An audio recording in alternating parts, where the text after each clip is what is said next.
It's Sports Bizarre. Welcome aboard, everyone. Anyone isn't happy, we call it all off immediately. The hunt for the weirdest. There you go. Can you put out a fact sheet with this? Blown my mind. I can't keep up. Strangest. Catastrophic, amazing, bizarre. Multiple layers of stupidity coming together. What could go wrong? Most unbelievable. It's like a Coen Brothers movie. Stories to ever occur. They're only going to get weirder from here. Get comfy, everyone. Some good, some bad, and some just bizarre, which we love. In the world of sport. How many chimneys could you do in a day? I've researched the Tour de France, not chimney sweeps. Sports Bizarre. Right, police are called in. For the players. Dennis Rodman is telling you to calm down. Testicle soup. Can I just stop you for a second? Don't act like you've never done this. I feel like once again we've strayed away from what I've researched. It's time for the leaders of the hunt. An old couple who've got our spark back. It's Titus O'Reilly and Mick Molloy.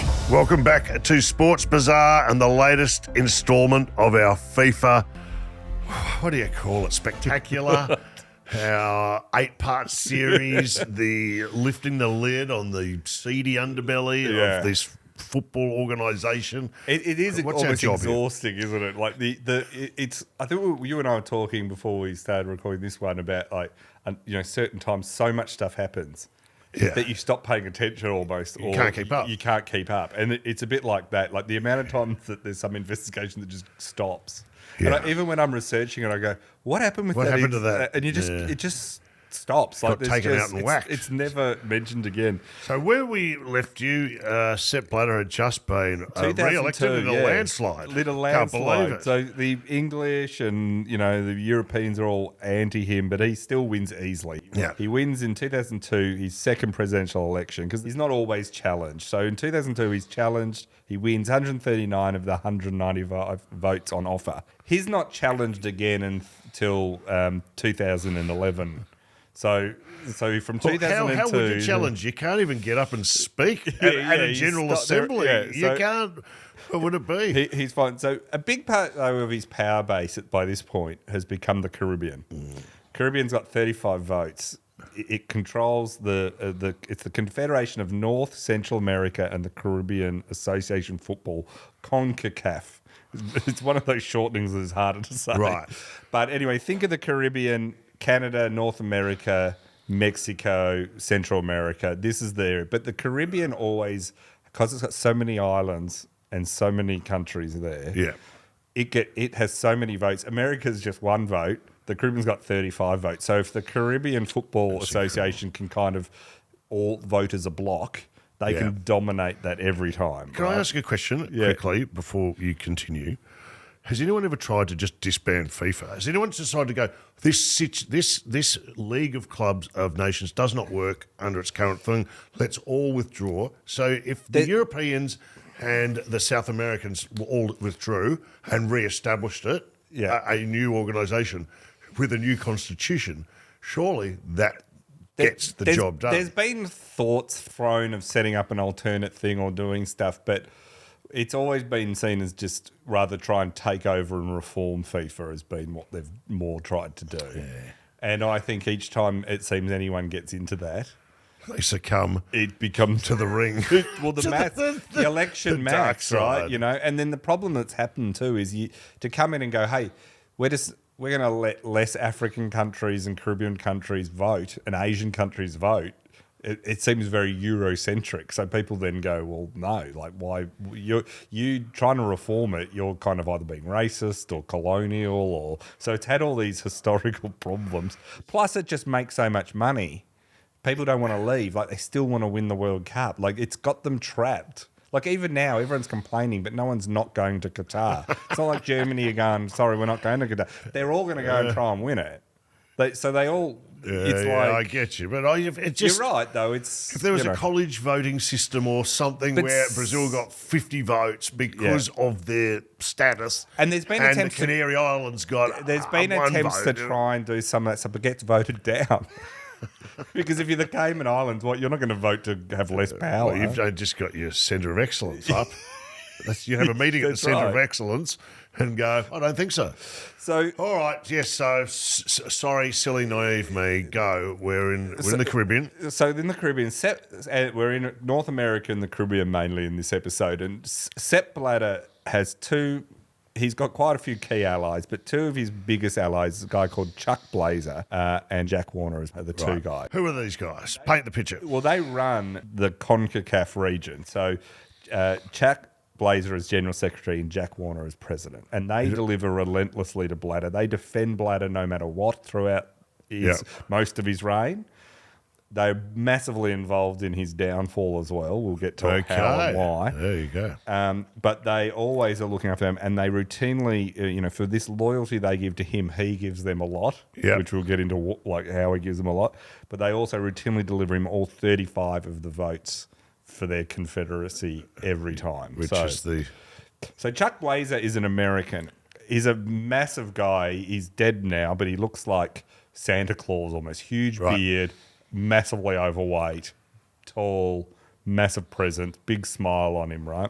He grows up in New York City to a Jewish family in Queens, and he gets an accountancy degree. He then tries to he has a very up and down business life early on. He spends a lot of years selling promotional and marketing items. Yep. One of his big successes is the smiley craze for buttons in the 70s. You remember the little buttons with a smiley face on them? He provides Who's the a lot of brains those. behind that? Well, he's not really the brains, but he does a lot of he makes and sells a lot of them because he does badges and promotional marketing things. His son starts playing youth soccer in 76, and he starts coaching the team even though he's never played soccer before. But then he starts being more into the administration. So actually rises quite high in the junior soccer administration. Yes. Now, you got to remember, in America, soccer's got a good junior level, but no one really likes soccer or cares about it. No. So in terms of the professional level, no one's really... It's not a national pastime. No one's running it, right? In the 70s especially, right? So he starts organising stuff. And in 1984... he takes this big leap. He wins the vote for Executive Vice President of the United States Soccer Federation, which oversees all soccer. So you got to remember, it makes no money. It's housed on the 40th floor of the Empire State Building, and it's flat broke. It's got a $60,000 deficit from the prior year, and his position's unpaid. It's an honorary position. Right. No American wants this job, right? Yeah. But he kind of likes administrating this, and he starts to just think, and at the time this is crazy, in the 70s, Haviland hasn't even got in, has just got in as president, doesn't know who So he's Blazer not working is. an angle. He can't see the... Well, no, he starts to think, I reckon there could be money in this at some point. But he doesn't know that. In this position, he goes to the board of CONCACAF, and that's where he meets Jack Warner, who is... Yes. the head of the Caribbean Football Union at this point. We'll get into Jack's background, but they meet each other. They get along all right. But in 1986, Blazer loses the re-election. He goes and starts the American Soccer League. Yes. This is an attempt at, before Major League Soccer and all that, there's not really a thing. So he sets that up and he runs it from his house. That's how interested people are in it. 2 years later, he gets forced out by all the owners of the team because he doesn't share with them the financial details. Right. They fire him. He goes and becomes president of the Miami Sharks, which is one of the teams, and he takes control of their finance, but then he gets kicked out after 5 months, and that's in May 1989. So he's had this taste of football administration, no money out of it, and he's at a loose end. Jack Warner is born in 1943, and he's born in Trinidad to this very poor family. His father's an alcoholic and just never around. Right. His mum's this very stern Catholic mum, and she cleaned houses. They were as dirt poor. They had no running water and everything. He loves soccer but isn't good at it, and he's an above average student. He ends up in the port of Spain in Is soccer Trinidad. a big game Yeah, there? it's very big. So is at cricket. that time. Yeah. So, Yeah, it's very popular, but it's they're poor. There's not a lot of money. Sure. He becomes a teacher. That's where all his money, his only paid job for most of his life officially on paper is as a teacher. He starts getting elected in 1974. He gets elected the secretary of Trinidad and Tobago's Soccer Association. So so not a big job, right? This guy is a teacher by day. He's running this like small islands soccer administration, paying nothing. His big break comes in 1982. The head of the Caribbean football unit's a guy called Andre Campavine. And in Suriname, which is, in Central America, he has spoken out. In the Caribbean. He's the head of the Caribbean Football Union. He has spoken out against the government. The government soldiers show up one night, shoot his dogs, smash his phones. They drag him away. They shoot him on that night and along with 14 other dissidents. So suddenly, brutal thing. But for Jack Warner, door opens. This is an amazing moment because as the next senior member of the Caribbean football, he gets promoted. He gets promoted to be president of it. Right. Gotcha. What comes with that is automatically a seat on FIFA's executive committee. And this is right at the point, you got to remember, when Haviland has just taken over and he's pouring money in. So suddenly he goes from being a teacher that no one has heard of to on the Exco very valuable. At the time FIFA is about to go on a rocket ship of money. So, this is, one of the most sort of the things. Brilliant. So this is what happened. So he's in there. Blazer shows up at his house in 1989 and says to him, he's unemployed at this point. So Blazer, the American's unemployed. He shows up at Warner's house in Trinidad and says, and at the time, Warner's the head of the Caribbean Football Union. He's the head of the Trinidad and Tobago Soccer Association still. Yes. And he's on that FIFA Exco. And Warner sits down. This is where it's like almost Game of Thrones or, House of Cards stuff. He sits down with him and his wife, with Warner and his wife on the kitchen table, and he says, you should resign from the Trinidad and Tobago Soccer Association and run for the CONCACAF presidency for the whole of North America, Central America, Caribbean. You should become the head of that. The president, the sitting president is a Mexican. He's ill with diabetes and he's not going to be able to live the next 4 years of his term. And he says, if he dies, the next most senior vice president takes over automatically. If this guy's not challenged at the next election, he'll die I bet you he'll die. And then you won't be on. It will be someone else. So you have to challenge him now. Gotcha. You have to challenge him now. And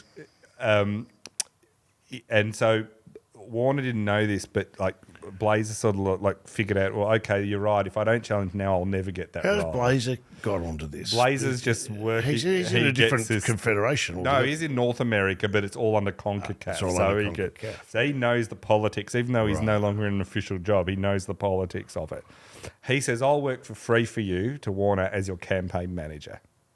We'll beat this guy." What he knows is that the Caribbean can beat Mexico, America, or Canada because they're all just one vote. Yes. We've got 35. If we can get the Caribbean Football Unit to keep voting as a bloc, we can control CONCACAF forever. Fantastic. And so he says, we'll do that. So he says, yes, I'll do it. So Blazer masterminds this campaign. Jack Warner wins the CONCACAF presidency. So he's suddenly a huge player for all of United States, Canada. And it's just ahead of a few years. It's 1994, America's going to have the World Cup. It's already been announced. And he's going to be the president for all of that and all the money that goes with that. Straight away, Warner, as his elected president, instantly makes Blazer CONCACAF's general secretary. And this is where these two then start to build their thing. Their reign of terror. They start to think. So they have no money. They figure out that when they take over in 1989, the organisation has a budget of $140,000. It's got $57,000 in the bank, and its office is in Guatemala City. Blazer moves its headquarters to New York, and within a few months, Donald Trump, a friend of his, this is in 89, personally offers him offices up on the 17th floor of Trump Tower. The economy's in recession, and so Trump says, I'll give you a year's rent for free and 11 additional years at half the market rate. Blazer, and he came to become very good friends with Trump, says the deal was evidence of some spiritual force looking after us. So they've taken over so these two guys have now taken over North America, Central America, the Caribbean, and they've aligned Trump's their landlord. Then they've aligned themselves to Sepp Blatter and said, "You look after us, we'll look after you." Okay. Right. So they're they're aligned with Avalanche originally, but they cross over to Sepp. Now, in 1997, this is a year before Blatter does become president, a seat on FIFA's Exco opens up because one of the representatives from CONCACAF dies of a sudden heart attack. Right. Warner is already on it. So Warner says, okay, Blazer, I'm going to get you on too. So we're going to have two people on FIFA Exco.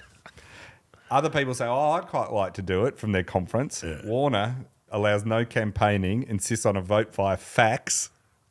and announces without really showing any of the votes that Blazer's been announced. So Blazers suddenly is now on the Exco as well. Both of them are. And Blazers will end up sitting on 5 FIFA committees, including the Exco. He becomes a thing. Blazer becomes integral to Sepp Blatter as well, because as well as them giving the votes, he starts to work out that he can fix problems for Blatter. So when ISL collapse and they lose all their money, he comes in and fixes all of that. Blazer then, by this point, is suddenly bringing in money because of the money thing. So he lives with his girlfriend, who's an attractive former soap opera actress, in a Keep away from Sepp. in a luxury apartment on the 49th floor of Trump Tower. So his office is there. He often won't get up until like 11 o'clock and stumble down to the office. Right? I like where this is going. He has a $90,000 beachside condo in the Bahamas. He had the purchase of all the adjacent apartments as well, so no one else could be near him. As it did for all, this is what it means to be on the Exco, Yes. though. All 24 Exco members, FIFA played Blazer, and they did them for all of them, for all 24. They pay for Blazer to travel first class to any event and any meeting around the world. He stays at 5-star luxury accommodation wherever he goes. Yes. He gets chauffeur limousine wherever he goes, and gourmet meals, fine wine, gifts, and any tickets, endless supply of match tickets to which he can do whatever with. Yes. So he's living this life where he's barely paying anything. They pay him an annual stipend. This is on top of his CONCACAF money and everything, $100,000, not including all the travel expenses he can claim. Spending money. A yearly bonus of $75,000 at least, a generous per diem in cash when he's travelling. So this is what they get for a moment. Donald Trump becomes to like Blazer so much, he lets him host his high school reunion in Trump Tower's glittering lobby. Right? Blazer becomes famous to soccer fans because he's outside the US, he's this massive big guy. He's massively overweight, huge beard, smiles and all of this. But in America, no one knows who he is. So he's one of the most powerful men in the world. Sure. But he used to walk around Central Park. He had a mobility scooter because he was so big, often with his pet parrot perched on his shoulder. What is happening? So that's Blazer. Blazer. Would he take his parrot to like I think he just did it in New York. I don't think he meetings? travelled with the parrot. In 2010, Did the parrot get a vote? the parrot had a lot of money in its name. But did the parrot get per diems? I'll bet you that parrot, if we could get that parrot to talk, it could probably cough them all up. Now, to give you an idea of what it's like, what Blazer and how powerful Blazer is, right? So people up to this point go, oh, it's FIFA, it's decide. Like, this is how powerful FIFA is, right? In 2010, it's the lead up to the voting for the 2018 and 2022 World Cup, which ended up going to Russia and Qatar. A famous one. In 2010, accompanied by a translator, Blazer, so this is he's on the Exco. He gets a meeting with Vladimir Putin, and not only he doesn't ask Putin for a meeting. Putin goes, "I'd love you to come and say hi." So he goes to Moscow. Blazer gets walked in, but a whole host of cabinet ministers, Russian cabinet ministers, meet him, and he goes into the office of Vladimir Putin. And grinning, Blazer clasps Putin's hand and takes a seat, and they're all and Putin's like, "So good to see you." Putin says, because he's got this huge bushy beard, Putin says, you look just like Karl Marx. And Blazer winks at Putin and goes, "I know." And Putin laughs and raises his hand and gives him a high five. And we're away. In the office, Putin makes sure, and this is how much Putin wants to win over. Yes. It's not Blazer sucking up to Putin. Putin wants the World Cup. He's sucking up to Blazer. He says to Blazer, now, I understand, because this was a passion project of Blazer's, I understand you've got a travel blog on the internet. Tell us a bit about this. So you got the right. Who's Putin said that? Asking Blazer about tell his me travel about your travel blog. Oh my God, here it comes. So he's sitting there and he's going, "Yeah, mate, tell me about it." Because back in 2006 World Cup in Germany, Blazer's started this blog that's just pictures of him at the World Cup, and then it keeps going. It's and it's not much written. It's just photos of him with famous people and all that. So it's called Inside the World Cup. It started, and then it becomes Travel with Chuck Blazer, and we've got photos of this which we can show. Sure. And it's got pictures of him with friends, soccer officials, sports marketers, all this stuff, and it's beauty pageant contestants and all this, right? It's like Blazer just around town. Anyone can go on and look at this blog. Putin decides, like, this guy's obviously really into his blog. I'm going to sit and pretend to care massively about his blog, right? How can I help you with your blog? How ridiculous is like Vladimir Putin asking you about your travel blog? And he says, it's amazing. And Blazer says, look, it's hard to often write stuff. I often just put up pictures because it's demanding with all these I've loved to write all the time. But I just like putting up the... Putin's listening intensely to this guy go into enormous detail about his travel blog and going, oh, that's amazing. And he's saying, oh, tell me more about it. Keep saying, tell me more about it. And then he says, you know what? This is what Putin says. Yes. He says, you know what? I'm going to take a long trip into the Russian countryside at the end of summer. And if I send you pictures from my trip, this is Putin, would you post them on your blog? And Blazer is flattered and goes, oh, I'd love to. Like, really? He goes, yeah, I'll send you pictures of me. And we've got pictures of Putin, like, with a goat and all this stuff. It's not that shot of him on the horse with It's no like top on. It's exactly like those pictures. So just imagine, like, Putin out in the Russian wilderness. He sends him.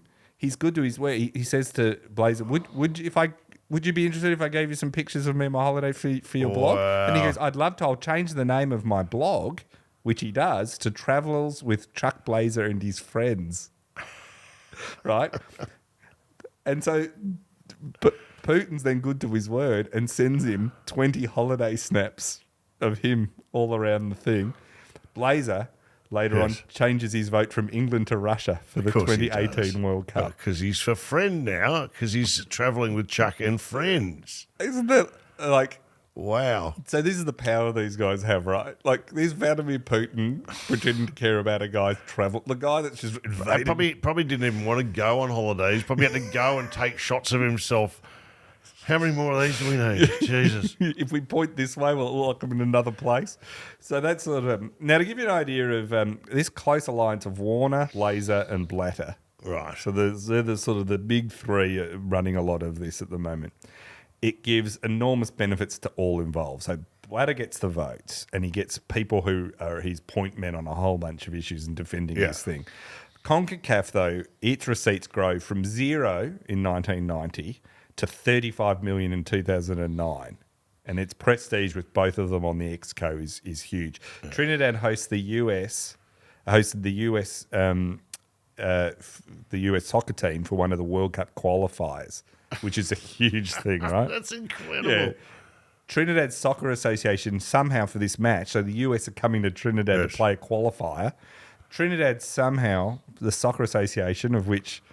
Warner controls, somehow accidentally managed to print 20,000 more tickets for the match than there were seats in the stadium, and they all got sold by accident. So the facility, the stadium's designed, the Port of Spain's National Stadium can host 25,000 people, but 40,000 people cram in. That's incredible. With still people outside, right?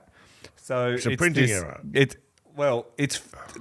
fans are so furious because a lot of them, it's either so crowded or they can't get in that they storm the team buses at some point, and there's an outcry and it prompts a federal in Trinidad, a federal inquiry. Warner, who's the association secretary, says, look, only actually 28,500 tickets got sold. So I don't know why I think a lot of these are just pure counterfeit tickets. Right. Investigators look over it and go, that's just not the case. These are all the same. They're all legit. They're not things. Warner then admits a few months later, under all this heavy investigation, that the total number of tickets that had in fact been printed was 43,000. What did he expect was going to happen? He then denies he profited from it. He says, I deny I profited from this. This was just a mistake. Yeah. But he's never held to account. The ticket sale money is never accounted for in any way, shape or form, and no refunds are ever issued. It just goes away. No one investigates. FIFA don't investigate. He's got a lot of power in Trinidad. It just is like, oh, well, let's move on. It was an easy mistake. So this is how they're making these guys. It wasn't investigated. It sort of started being investigated, and then it just went, oh, well. And he just used his power and the thing about Warner, even Blazer, who makes a lot of money, the American, thinks of Warner as this. He says Warner is obsessed with money, which makes sense. Warner grew up in that. Back in Trinidad with no water. Like Warner is any way he can legally or illegally make money. He's doing it, right? The investigating isn't the West Indies' strong suit either, by the way. Do you remember the World Cup? Yeah. So the World Cup of cricket. Yeah. And it was on Jamaica, and the English coach was stabbed, I believe, to death in his hotel room. Yeah. When CSI Jamaica turned up, they announced it to natural causes, man. Oh, straight away. Like, It was natural. They apparently, I think he got thrown out of a window. I'll have to check my facts on this. Yeah. He got thrown out of the window and just stabbed him, and they said it was... I'm pretty sure it's natural cause. Natural cause. So anyway, had there been an investigation, he naturally stabbed himself to death and then threw himself out a window. I'll get the basics. Blatter just so that happens. And everyone just goes, oh well, move on.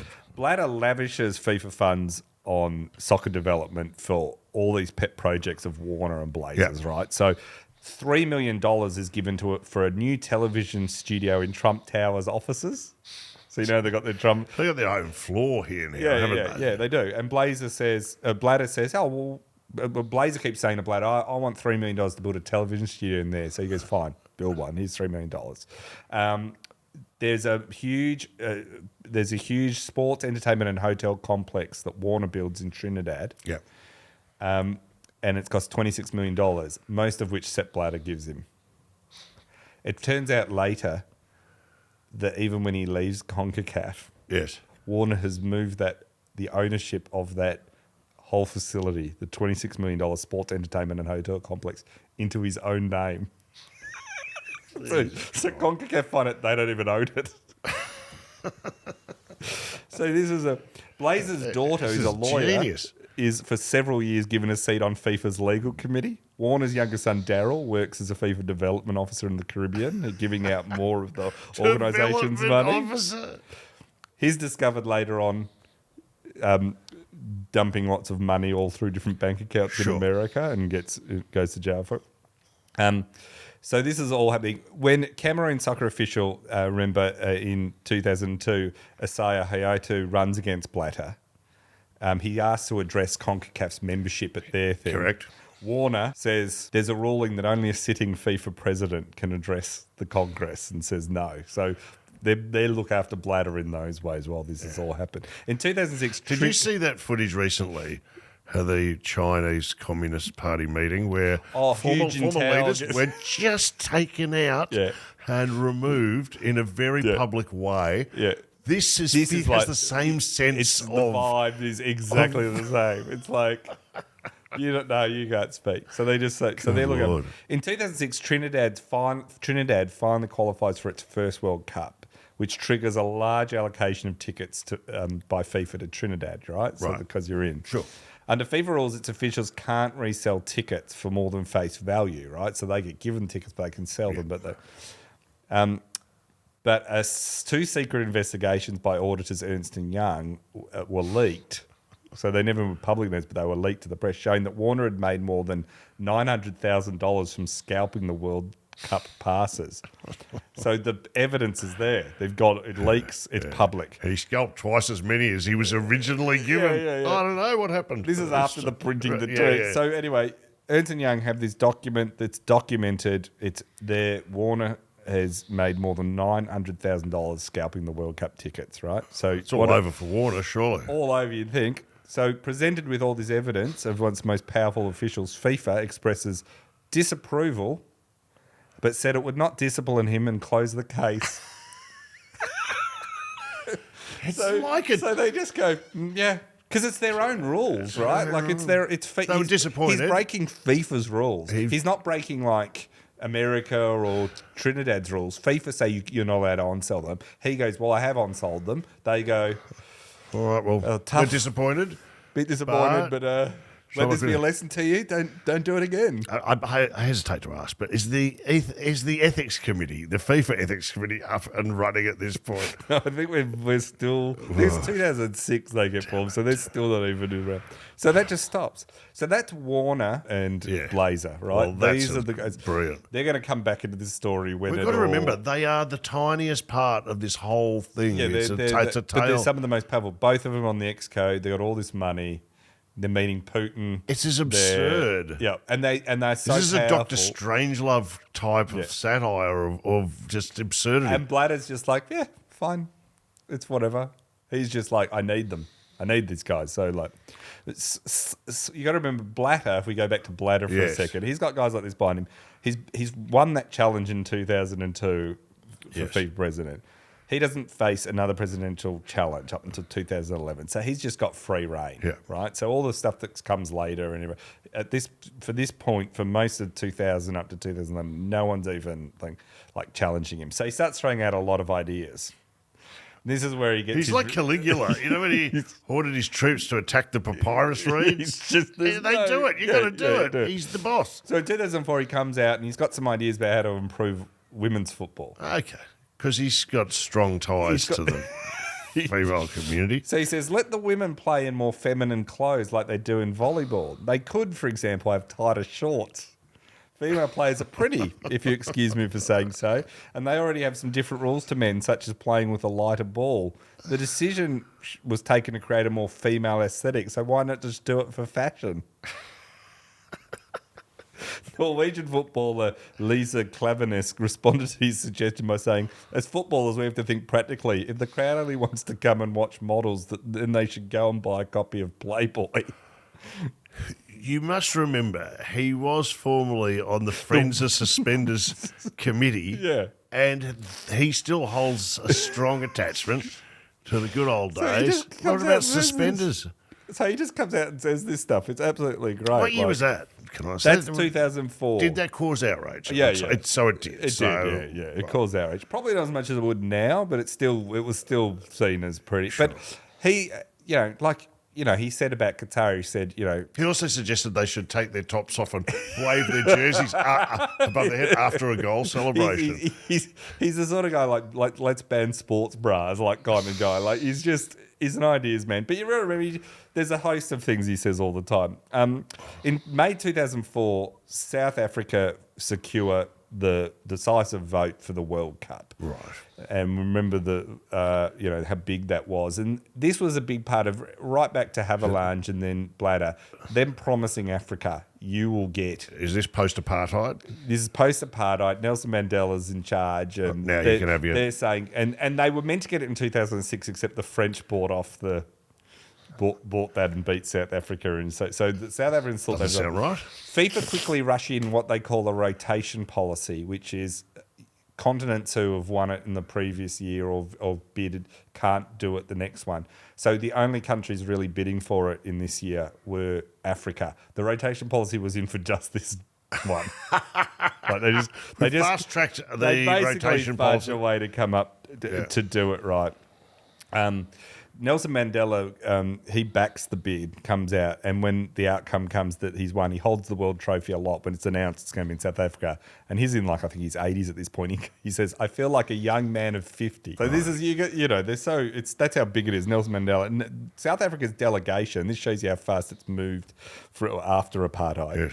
It's Nelson Mandela and Nobel Peace Prize winner de Klerk, the last president of the apartheid era, and Archbishop Desmond Tutu.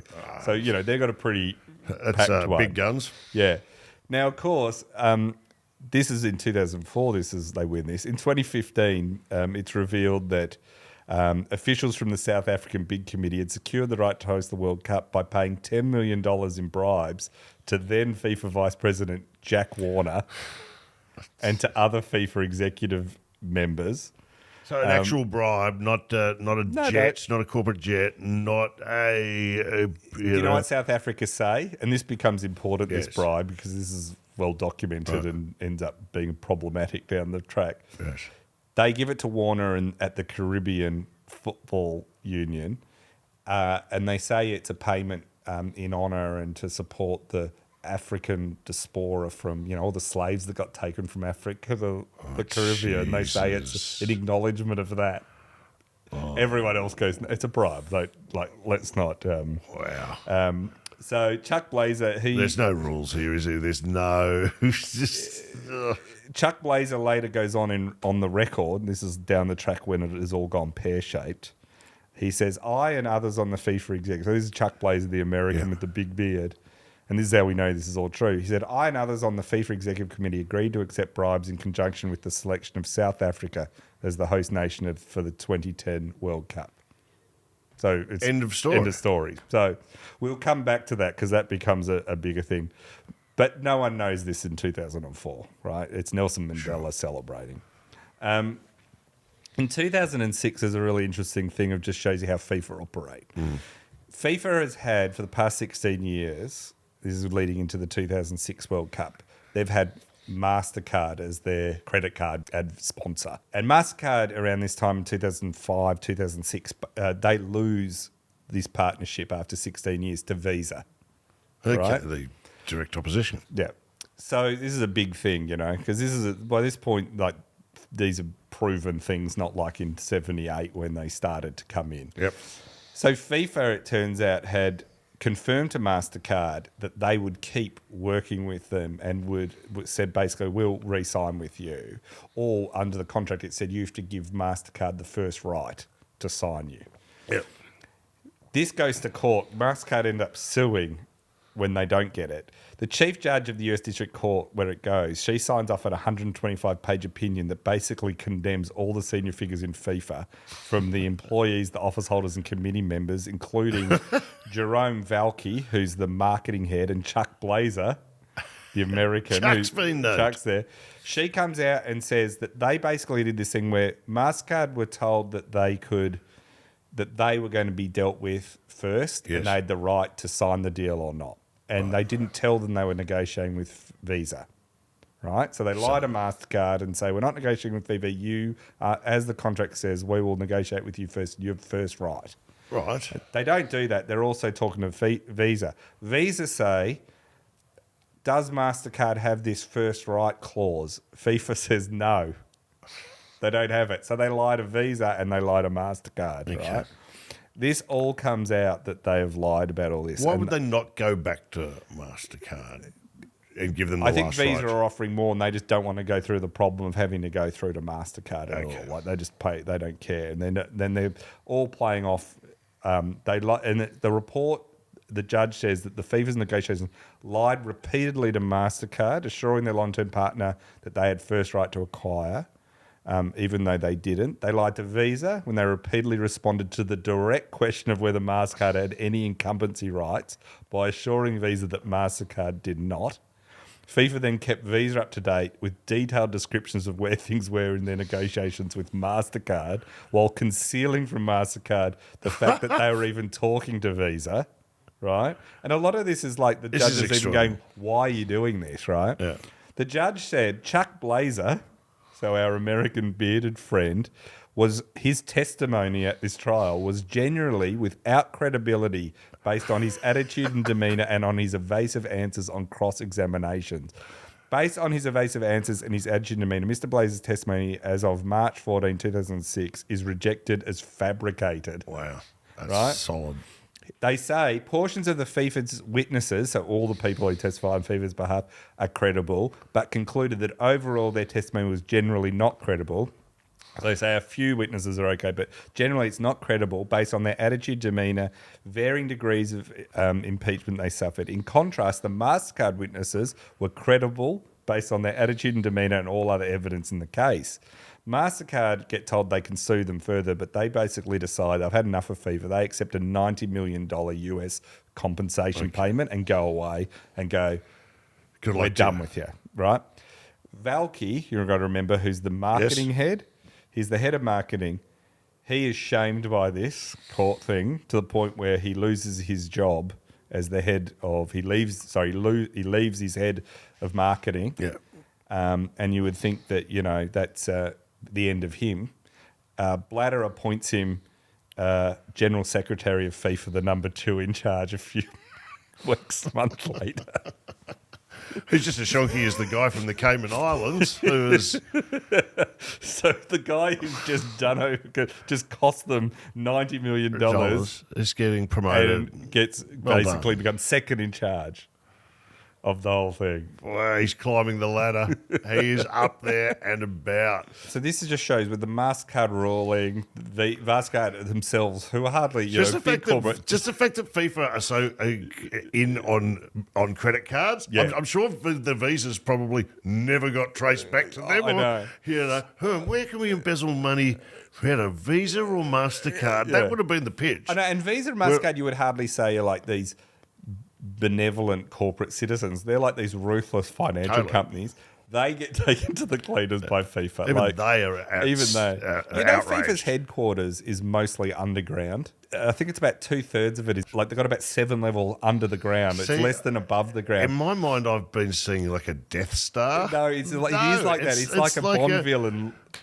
And the executive committee meeting room is like phones don't work what's going on it's in there. soundproof. It's like full cone of silence. Like they don't even try to present to not be have a poke around. I'd like to get a floor plan, and I'd like to go to an open for inspection at FIFA headquarters, which is where, to repeat to me, it's in Switzerland, yeah, in Zurich. So it's guarded by the Swiss Army. Yeah, but mainly you can't see it.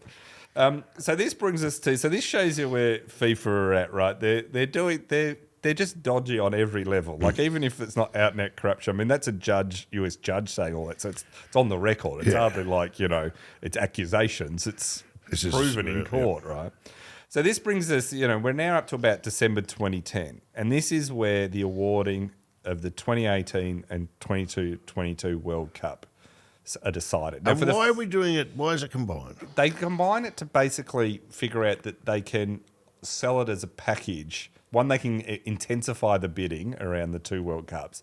They can also do all the negotiations around sponsors, TV, everything up. They think it's going to bring in a 2 for 1. Selling 2 at once and everything means they can just do a huge amount of benefit to them financially. I mean, it's all financial, right? It's not like... So here we go. And there's a couple of front runners and big names in here. I remember this. This is a big one. This is the US are bidding, England are bidding. You've got Qatar, no bigger country than Qatar. You've got Russia. It's a huge... It's Australia are bidding. We know where we are. That was a big deal. And so everyone's bidding. And weirdly, people at this point... They're all sort of... Every country basically admits later they were offering bribes. Who was our Prime Minister? Rudd, I think, was Kevin Rudd in Australia. He should have offered to go on the blog with Chuck. Listen, Chuck, if Australia was serious, I'm happy to go on a holiday with you and you can post the pics. We'll go on holidays together. We'll go on together. So Blatter, though, is still, despite everything, there's always rumours of... There's always rumours of corruption and stuff that are around FIFA, but he's riding high. He's got no natural predators. There's no one breathing down his neck. Not really at this point. It starts to get a bit real soon, but it's not real because the success he's had, South Africa's been a success financially massively. Yes. And they've pulled off the first one in Africa, and it hasn't been an abject disaster. It's gone pretty well. Yeah. A lot of people predicted it would be an abject failure. It goes okay. They make a lot of money out of it. So Blatter has got enough. So he goes to CONCACAF's Congress in Miami.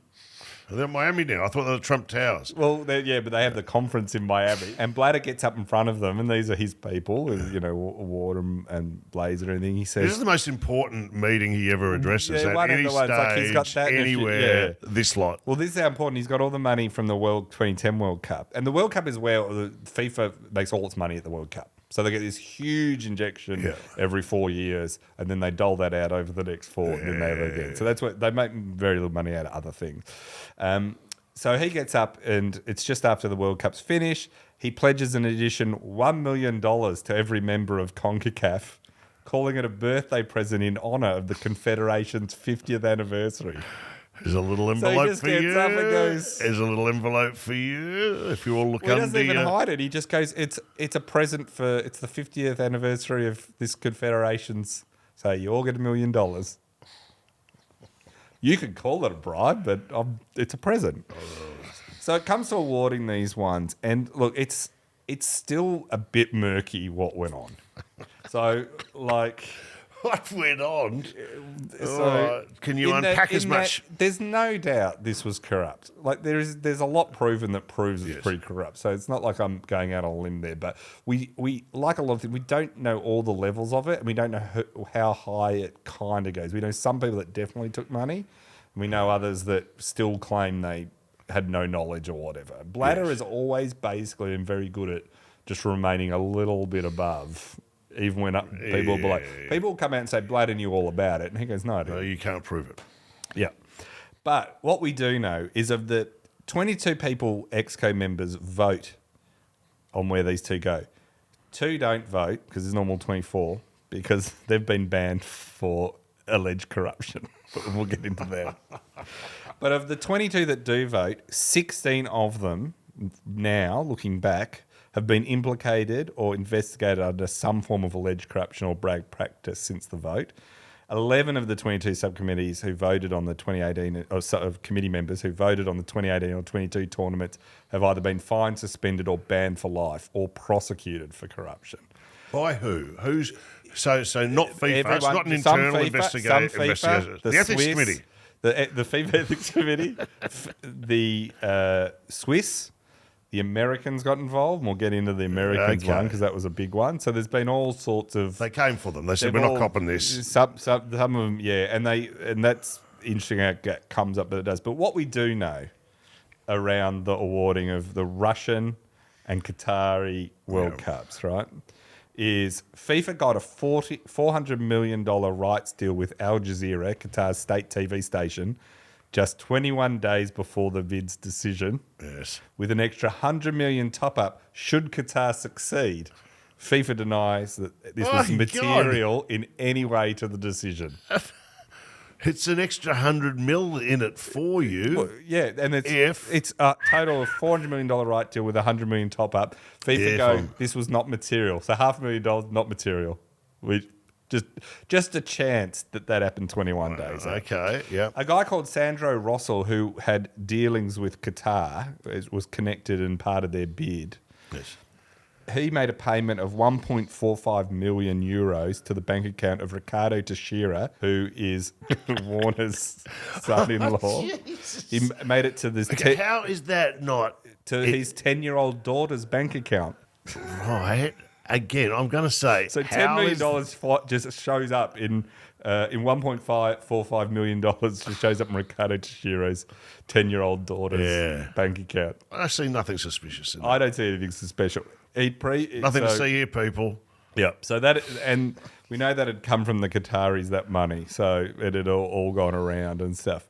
There was another major piece behind this bid period where there was a lunch in France where Sarkozy, then the president, hosted Michel Platini, who was the head of UEFA and a key bid on the bid committee. He met with the Emir of Qatar. So Sarkozy, the Mayor of Qatar, meet with him, and Platini switches his vote to Qatar around this time, and he denies the two events were ever connected, although since then he's been a bit more.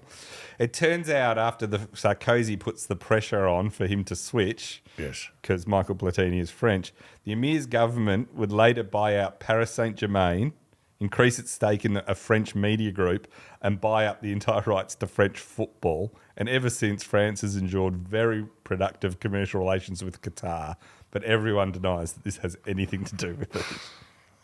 A guy called Matt Miller, who's a former Department of Justice official, he goes over with the Attorney General Eric Holder to Zurich, for the Zurich vote, for the vote in Zurich on Russia and Qatar, they win. But America is in this. They're bidding for one of these. It's a law and order chief turning up. Turns up. It says he witnesses it. So this Matt Miller, who's the Department of Justice official, he says, it was the most corrupt thing I've ever seen in my career, and I spent a couple of years working in New Jersey politics. Just weeks before the December 2010 World Cup vote, 2 ExCo members, Nigerian Amos Adamu and Tahitian, and this is the thing, it's all these like smaller countries, Reynold Temery, they were suspended by FIFA's Ethics Committee, your favourite thing, following an undercover sting operation by the Times of London that caught them on tape offering to sell their votes in exchange for 6 and 7 figure bribes. Blatter called it a sad day for football. Getting They got caught. caught.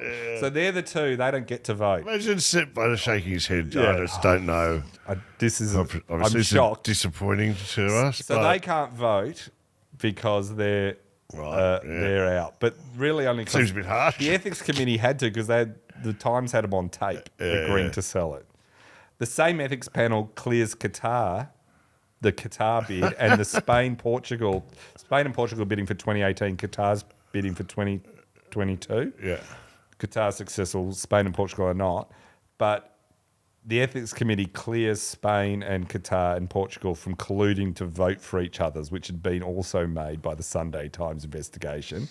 But then, so this is all happening. England's annoyed about all this press coming because they're bidding and they're like, to the press, stop bagging FIFA. Yeah. We're trying to win a World Cup. We're not helping. They're odds on to win for 2018. Right? Nothing stupid here. Nothing stupid. Stop it. Several days just out from the vote, they're humiliated. The BBC document accuses 3 EXCO members of taking millions of dollars of bribes from ISL. The old firm raises its head. They allege that Issa Hayatou, who's the president of the Confederation of African Football, who challenged Ricardo Teixeira, whose daughter got the €1.5 million, and Nicolas Leoz, who's president of South American football, they all took bribes during the 90s. So this BBC documentary, it's old news, but the timing's no coincidence, right? They've done this. And the report also slams Jack Warner, who is very current, for attempting to scalp more than $80,000 worth of tickets at the 2010 World Cup. So his scalping is just out of control. England's bid team get word that this program's about to go to air, and they try to get the BBC to delay the broadcast until after the vote. BBC say no, and they do it. And instead of, you'd think this would be met with what great journalism, the English hierarchy all come out and say this is unpatriotic and embarrassment. I can't believe you're bagging FIFA. Why would you do it? Yeah. FIFA, though, have some encouraging news in their bid for 2018 because Vladimir Putin comes out and says, you know what? I'm not going to come to Zurich for the vote. Putin said this publicly. I'm not coming because Prince William and all the various presidents and prime ministers are flying into Zurich who are bidding, hoping to be there when it's awarded. Putin says, you know what? I'm not going to come to Zurich for the vote because I'm going to stay away because, the EXCO members of FIFA, they should make their decision in peace and without any outside pressure. That's what Putin says publicly. He's just taking the piss. He just he's nailing he's it. locked. He wins 2018. He knows he's got it. And so he goes, you know what? They shouldn't be under pressure. I've sent Chuck Blazer my holiday pictures where we're away. So all of a sudden, it's announced. And what is amazing, and I think at this point, even this is what blows up FIFA. Russia beat England. Qatar beat America and a few other ones, right? If it had been Russia, if England had got one of them or America had got one of them or something, they might have got away with it. They might have got away with it. But the fact it goes to Russia and then Qatar. You've got some very disappointed big boys. You've got big boys, but also it's just so ridiculous. It's 2 corrupt regimes. And one of them is just, Qatar is just, Russia you could argue maybe, but Qatar, it's still to this day a bonkers decision, right? Did anyone see it coming? Was there a rumour? Sometimes it was a horse race odds come in it just before. It was a real shock. Even Blatter looked shaken because I think even he knew that the corruption had... We have finally, with the spotlight of the world on us, we have delivered the most outrageous result that you cannot... unless it's so endemic that you can't control it anymore. I don't think he can. Then I don't think Blatter could even control it. He couldn't rein that in and go, guys, just word of warning, Qatar can't win this. Yeah, should have been a memo that went out. No. The 24 ended up being 22 votes. It was just a free for all, and it wasn't like Blatter said, "Right, we're all voting for these," which Haviland used to do. He'd just say, "Right, this is the winner." This is the winner. It had got to the point where it was. Here's the envelope. The winner's name is in. The bribes fell where they may, kind of thing, and so. So how is it looked at today? Can I ask you? Totally corrupt. So did FIFA acknowledge in any way that the awarding to Qatar is sus, or was... They kind of don't mention it. And there is still on-foot investigations into. But they'll be there at the opening of the World Cup with a straight face, sitting in the middle of a desert. So when they lose, the British press go nuts. They got just 2 of their promised votes. So all these people at the last minute, they went Laser incompetent. being one of them, changed their vote. So England are sure they're going to win, right? And that's certainly not. They go nuts in the British press and call FIFA corrupt meeting. Blatter says it's the English showing themselves to be bad losers. He says that publicly. Julio Gronda, he's the president of the Argentine Football Association. He's a former finance chief of FIFA. And he's really interested about who he voted for. Now, you got to understand, this is the sort of guy he is. And he's been caught up in corruption, all sorts of stuff. In 2003, he was asked by a journalist about refereeing standards in Argentina. He said, I do not believe a Jew can ever be a referee at this level. It's hard work, and Jews don't like hard work. He just came out and just put it on the record, right? Like, this is the sort of guy he is. He came out and did an interview with the German press. They asked, who did you vote for 2018 and 2022 World Cup hosting rights? He said, yes, I voted for Argentina, first of all, because a vote for the US would be like a vote for England, and that is not possible. He just says he doesn't want it. He says, with the English bid, when the English bid met with him and asked for his vote, he said, let us be brief. If you give back the Islas Malvinas, which is the Falkland Islands, which belong to us, you will get my vote. That's what he says to the English when they come and ask. He says, they then became sad and left. So we know that Argentina, that's the most valid reason you've given me so far for not voting for England. That's the one, yeah. Now, in testimony to a UK Parliamentary Inquiry Board in May 2011, David Treisman, who was part of the English bid, he alleged that Trinidad and Tobago's Jack Warner demanded, he put this on a parliamentary inquiry, he said this publicly. He said, when we met with Trinidad and Tobago's Jack Warner, he demanded $4 million for an education centre in his country. He said Paraguay's Nicolas Leos asked for an honorary knighthood in exchange for his votes. It's just so... They don't even know what to ask for anymore. No, it's I like an like Arabian this. stallion and a dancing horse with a monkey on it. What are you doing? Yeah. So that's... What haven't you got? So I'll leave some of the things that happened, the malarkey that happened around these bids, because we're going to get to when this all falls apart in the next episode. But that is where we're up to. That is how we've got to. There is no doubt that this was, actually Putin flies in once it's been announced and is glad handling and walking around. That? Yeah, I'm not coming. Yeah. I'm not coming. I want to be seen to be putting pressure on these guys. And the English are in shock and the Americans are in shock. Also, too, with America, that's a great growth area for sport. If you are being really diligent about this organisation and growing the game, I would have thought the sleeping giant on the world stage is America. Yeah. And if you took the World Cup to America and fired up, put the world's eyes upon it and the game there, you can only... That's the rivers of gold. But this is the amazing thing. Qatar! So if Russia had beaten England, it would have been one thing. But a lot of the countries in FIFA and around the world, for a lot of reasons, historical reasons, don't like England. And I think would have gone... bad luck to England. And England, they could always say, you've had real problems with hooliganism and violence and stuff. That was always the knock on England, right? The thing is, if they'd given Russia 2018, but then given the US... hooligans in Russia too, by the way. No, I know, but then given the US 2022... Yes. The scary thing is I think FIFA would have almost got through all of this okay, because people would have gone, Russia, but US is and the US would have been like, great, FIFA on board with us.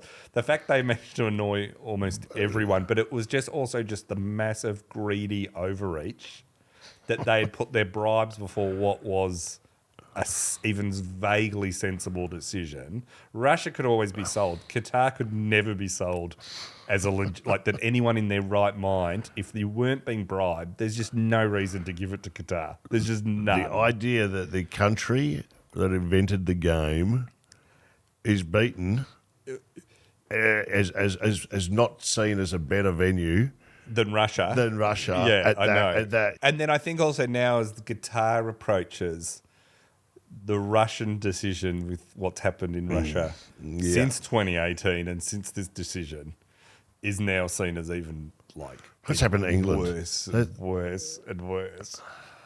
No, I'm not just confused. I'm just confused. So when we come back, Yes. we're going to cover off where this all falls apart. This is going to be fun.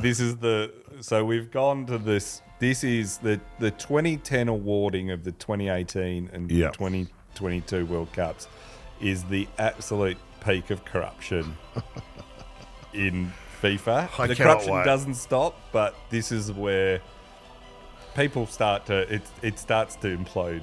Can't wait. This is going to come home with a bit of wind in the sails. I'm looking forward to this epic Shakespearean drama concluding soon. Thank you, Titus. Thank you for listening to Sports Bazaar with Titus O'Reilly and Mick Molloy. We're on all the socials. Follow us there. If you'd like to leave a review on iTunes, it helps us out.